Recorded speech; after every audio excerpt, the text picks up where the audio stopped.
রাধে রাধে বন্ধুরা, শর্মি ডেইলি লাইফস্টাইলে আপনাদের সবাইকে স্বাগত। আশা করি আপনারা সবাই ভালোই আছেন। ঠাকুরের নাম নিয়ে সকালটি শুরু হয়ে গেল। এখন মোটামুটি সকাল 7টা বাজে। আমার এদিকে সব কাজ হয়ে গেছে, তাই এখন ভাবলাম একটু আপনাদের সঙ্গে আমি একটা রেসিপি শেয়ার করব, তারই প্রিপারেশন নিয়ে নিলাম।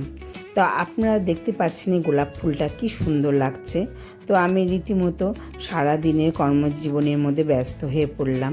মোটামুটি যে যার মতো কাজ করতেই হয়, প্রত্যেককেই কাজ করতে হয়। এটা আমি ঘরেই পেতেছিলাম দইটা, তো কি সুন্দর বসেছে দেখুন।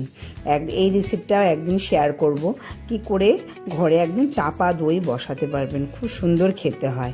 তো আজকে যে রান্নাটা আপনাদের সঙ্গে শেয়ার করব সেটা হচ্ছে পটলের ভর্তা।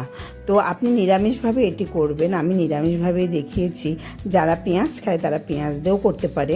প্রথমে পটলটি একটু হালকা জলের মধ্যে সেদ্ধ করে নেব, তারপরে জলটা ঝরিয়ে দিয়ে একটু ঠান্ডা করে নেব।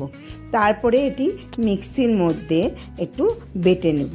মিক্সির মধ্যে বেটে নেওয়ার পরে তারপরে এটার মধ্যে লবণ, হলুদ পরিমাণ মতো সব কিছু দিতে হবে। যে যেভাবে খায়, ঝাল যে যেরকম খায় তাকে সে সেই রকম করে পরিমাণ মতো দেবে।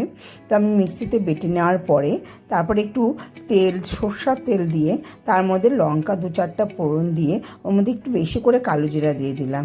একটু পরিমাণেতে একটু বেশি কালো জিরাটা দিলে কালো জিরার সেন্টটা খুব ভালো লাগে নিরামিষ তরকারিতে। তো যাই হোক, আমি একটু বেশি করে কালো জিরা দিয়ে দিলাম। তারপরে একটু হিং দিয়ে দিয়েছি। হিং দিয়ে দিলে পেটের পক্ষেও হিং খুব ভালো, আর তা বাদেও হিং দিলে একটা সেন্ট হয় খুব সুন্দর। তো হিং দিয়ে দিলাম।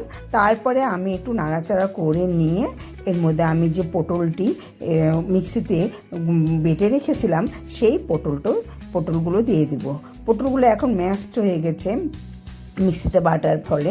তো যাই হোক, তারপরে আমি এগুলো কষিয়ে নেব। একটু ওর মধ্যে একটু হলুদ, লবণ, যে যার মিষ্টি যে যার পছন্দ মতো দেবে, যে যেভাবে খায়। তারপরে একটু কষিয়ে নিয়ে মোটামুটি একদম শুকনো করে নিতে হবে।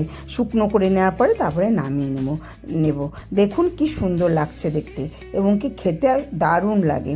আপনারা একদিন খেয়ে দেখবেন নিশ্চয়ই খুব ভালো লাগবে, আপনাদেরও খুব ভালো লাগবে। এবং আমার যদি রান্নাগুলি পছন্দ হয়ে থাকে তাই প্লিজ একটু সাবস্ক্রাইব করে দেবেন চ্যানেলটি এবং শেয়ার করে দেবেন।